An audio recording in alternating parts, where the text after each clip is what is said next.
नमस्कार दोस्तों, राहुल ओमली का ऑफिशियल यूट्यूब चैनल में आपका बहुत बहुत स्वागत है। दोस्तों, आज हम पढ़ने जा रहे हैं अ टेस्ट ऑफ हनी नाम के प्ले के बारे में, जिसे लिखा है ब्रिटिश ड्रामेटिस्ट शेला डिलानी। इन्होंने प्ले का नाम है अ टेस्ट ऑफ हनी। मगर दोस्तों, समरी शुरू करने से पहले मेरा आप सभी से ये विनती है कि अगर आपने मेरे यूट्यूब चैनल को अभी तक सब्सक्राइब ना किया हो तो तुरंत इसे सब्सक्राइब कीजिए और साथ ही साथ वो बगल वाली जो बेल आइकॉन है उसे दबा दीजिए, ताकि अगली बार मैं कुछ और वीडियो डालूं तो आपको वो उसका नोटिफिकेशन तुरंत मिल जाए। ओके, तो समरी शुरू करने से पहले आपको मैं एक बात बता दूं। ये जो प्ले है अ टेस्ट ऑफ हनी, इसे किचन सिंक ड्रामा भी कहा जाता है। अब ये किचन सिंक ड्रामा क्या है, इसके बारे में कुछ थोड़ा मैं आपको बता दूं। तो जनरली ये जो किचन सिंक ड्रामा है, ये एक कल्चरल मूवमेंट है ब्रिटेन में, जो 1950 से लेकर 60 के बीच में हुई थी। और इसे हम सिंपल भाषा में समझेंगे कि किचन सिंक ड्रामा आखिर क्या है।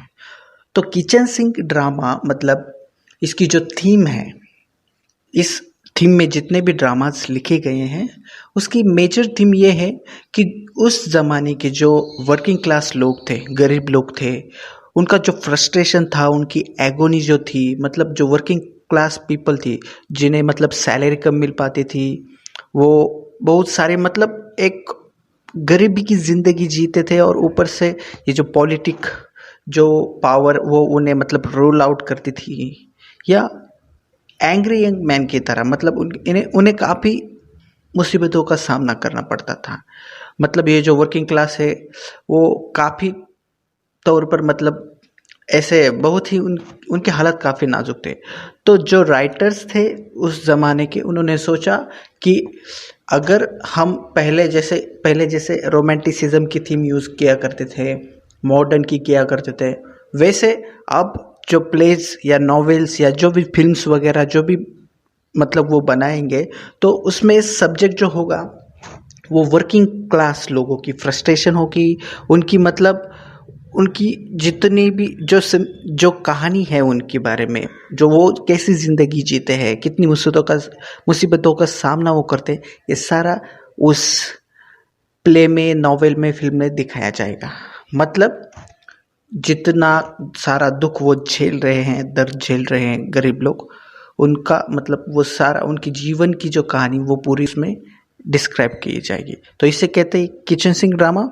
और ये जो शेला डिलानी है, इन्होंने वही थीम अपने प्ले में यूज़ की है जिसका नाम है अ टेस्ट ऑफ हनी। तो ये था किचन सिंक ड्रामा का इंट्रोडक्शन। अब आते हैं, थोड़ा बहुत जान लेते हैं किचन सिंक ड्रामा के बारे में। उसके बाद ये जो ड्रामा है लिखा है शेला डिलानी इन्होंने। तो शेला डिलानी के बारे में ज़्यादा कुछ नहीं बोलूँगा मैं। वो एक पोस्ट वॉर या कहे पोस्ट मॉडर्न ब्रिटिश ड्रामेटिस्ट हैं। वो हाल ही में 2011 में उनकी डेथ हुई। और ये जो अ टेस्ट ऑफ हनी जो प्ले है, ये 2 एक्ट प्ले है, उन्होंने लिखा है। ये 2 एक्ट प्ले है और इसे काफ़ी नवाजा गया है। और माइकल पैटरसन कहते हैं कि probably the most perform play by post war British woman play right, मतलब इसकी तारीफ की गई है। तो ये एक किचन सिंक ड्रामा है। अब जानते हैं समरी के बारे में। तो अपना पूरा ध्यान उस पर लगाएंगे और सिंपल भाषा में समझेंगे इसकी समरी। तो ये जो 2 एक्ट प्ले है, इसे सबसे पहली बात, इसे परफॉर्म किया गया था 27 मई 1958 में। और इसकी जो थीम थी, जैसे मैंने आपको बताया, ये थीम थी किचन सिंक ड्रामा। और इसकी जो सेटिंग थी, वो सेटिंग थी सैलफोर्ड। अब ये सैलफोर्ड एक सिटी है इंग्लैंड में, वेस्ट इंग्लैंड में एक सिटी है जो कल्चरली काफ़ी पॉपुलर थी, और जहाँ पर मतलब 1800 या 19वीं शताब्दी में कॉटन सिल्क का काफ़ी बड़ा उत्पादन किया जाता था। मगर 19वीं सेंचुरी के बाद वहाँ पे मतलब तबाही हुई, मतलब वो ऐसा बिखर सा गया वो शहर पूरा, और ज़्यादा लोग गरीब होने लगे वहाँ पर। तो ये जो गरीबी का जो माहौल है, वही इस सेटिंग में मतलब यूज़ किया गया है और वही रियल लाइफ में मतलब प्ले में लिखा गया है। तो आइए अब इसकी समरी समझते हैं, और समरी समझने से पहले उसके कैरेक्टर हम 2 मिनट में समझ लेंगे। तो इसमें 5 मुख्य कैरेक्टर हैं, जिसमें एक पहला कैरेक्टर है हेलन, दूसरा है जोस्पिन जिसे जो भी कहा जाता है, तीसरा है जिमी, चौथा है पीटर और पांचवा है जॉफरी। अब ये कैरेक्टर जो है, जो मतलब ये सभी कैरेक्टर के आसपास ये स्टोरी मतलब घूमती रहती है, तो ये सभी कैरेक्टर उतने ही इम्पोर्टेंट हैं।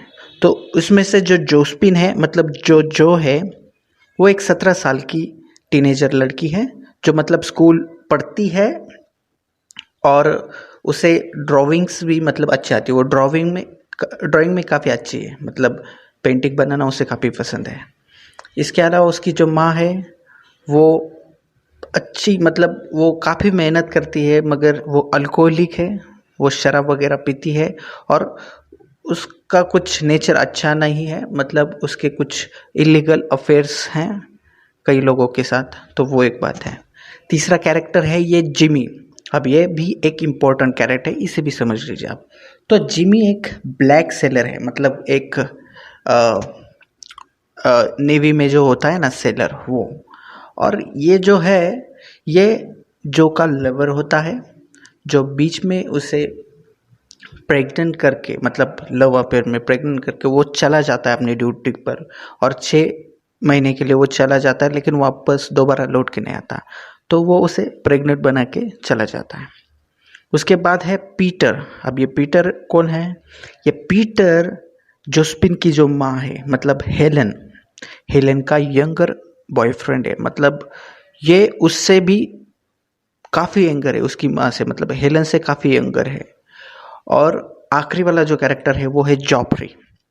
ये जॉफरी एक 20 साल का लड़का है और एक आर्ट स्टूडेंट है, उसे आर्ट काफ़ी पसंद है, लेकिन उसे वहाँ से उसकी लैंड लेडी उसे रूम से एक बार निकाल देती है, क्योंकि उसे मिसकंसेप्शन हो जाता है कि शायद ये लड़का गे होगा, इसलिए वो घर से निकाल देती है। और फिर बाद में जाके ये जो का रूममेट बन जाता है।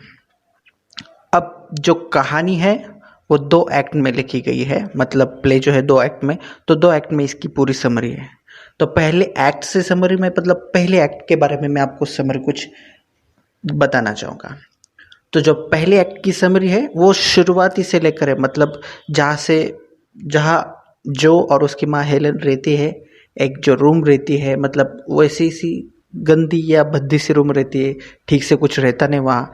तो वहाँ पर वो दोनों माता बेटी रहती हैं, और जो की जो माँ है हेलन, उसके अफेयर्स होते हैं, तो उसी से मतलब वो जो लवर्स है उसकी माँ के, वो पैसे उसे पैसे देते हैं और उनका गुजारा होता रहता है।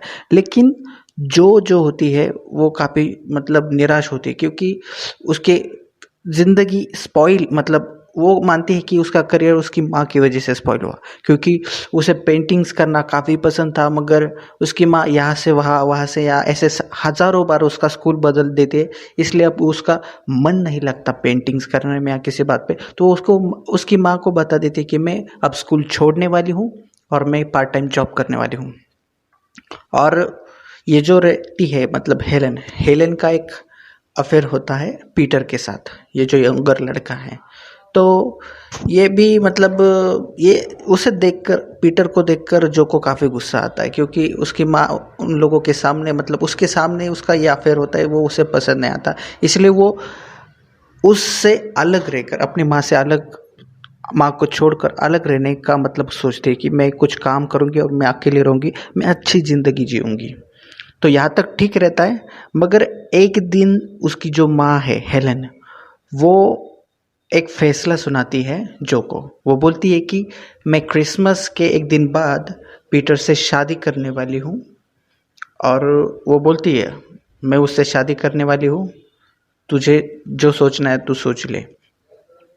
मगर उसकी माँ को ये पता नहीं होता कि जो का भी जिमी के साथ अफेयर होता है, और जिमी जो है, ये जो ब्लैक सेलर है, वो उसे मतलब जो को एक रिंग देता है। और वो जो रिंग होती है ना, वो रिंग वो जो अपने गले में पहनती है वो अपनी माँ से छुपाती है, कभी वो माँ को दिखाती नहीं।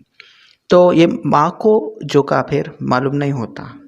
तो यहाँ तक ठीक है, लेकिन जब आखिरी बार जब जिमी जाने की बात करता है ड्यूटी पर, तो वो उसे कह देता है कि हम शादी कर लेंगे। वो उसे रिंग दे देता है और उसे प्रेग्नेंट बना के चला जाता है, मगर दोबारा वापस नहीं आता। तो एक दिन उसकी माँ जब जो मतलब एक ट्रेडिशनल कपड़ों में मतलब ऐसी बैठी होती है, तो देखती है कि उसके गले में जो रिंग है वो उसे दिखाई देती है। और वो काफ़ी मतलब उस पे गुस्सा करती है अपनी बेटी पे कि तुमने इतनी यंग एज में तुमने ऐसा मतलब तो तुम ऐसा कर रही हो, ये गलत है। इतनी यंग एज में तुम्हें शादी नहीं करनी चाहिए, वरना तुम्हारी शादी बर्बाद हो जाएगी। देखो मेरी हालत देखो, तुम्हारे बाप ने मुझसे भी ऐसा ही मेरे साथ भी ऐसा किया, मेरी यंग एज में शादी हुई और मेरी सेक्सुअल प्लेजर जो है वो वैसे अधूरे रहे, क्योंकि तुम्हारा बाप जो था वो प्यूरिटन था, वो ऐसी चीज़ों को ज़्यादा बढ़ावा नहीं देता था। मतलब वो फिजिकल रिलेशनशिप में अच्छा नहीं था। तो वो कई सारी दिक्कतों का सामना उसने किया, ऐसा वो अपनी बेटी को बताती थी। अब यहाँ तक तो ठीक है, अपनी माँ, क्योंकि माँ भी वैसी है, अब बेटी को भी वही सिखाने की कोशिश करती कि तू ऐसा मत कर, मगर वो सुनती कहाँ है। तो यहाँ तक ठीक है।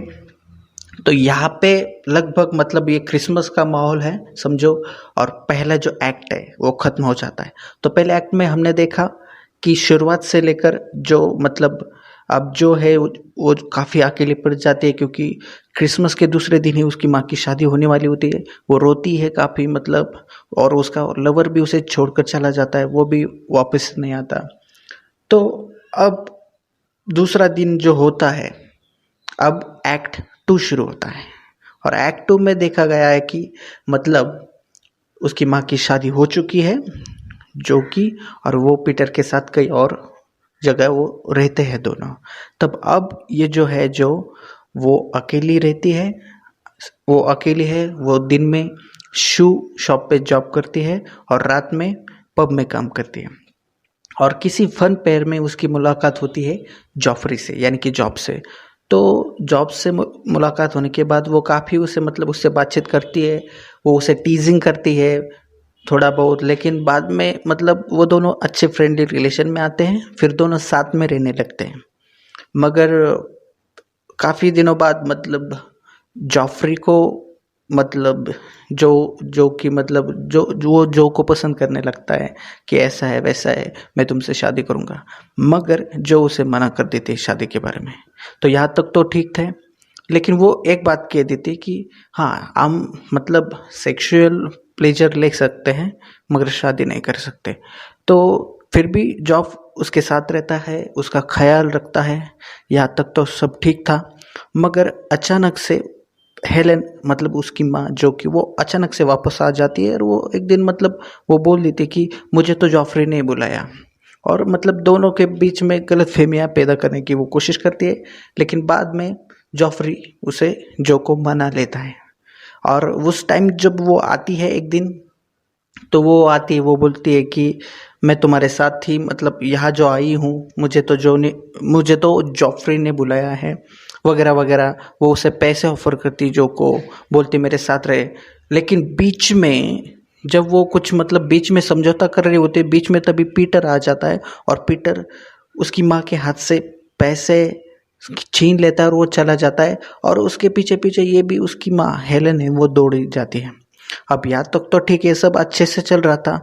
बीच में फिर से एक दिन हेलेन आती है, और इस बार वो कहती है कि मैं तुम्हारे साथ ही रहूँगी, मुझे पीटर ने अपने घर से निकाल दिया है। और उसे वो जॉफरी को पसंद नहीं करती जो की माँ। तो फिर आखिर में मतलब जॉफरी को भी बुरा लगता है, क्योंकि वो उसे उसके घर में नहीं रहना देना चाहती। तो आखिर में वो भी जो को छोड़ने का फैसला करता है।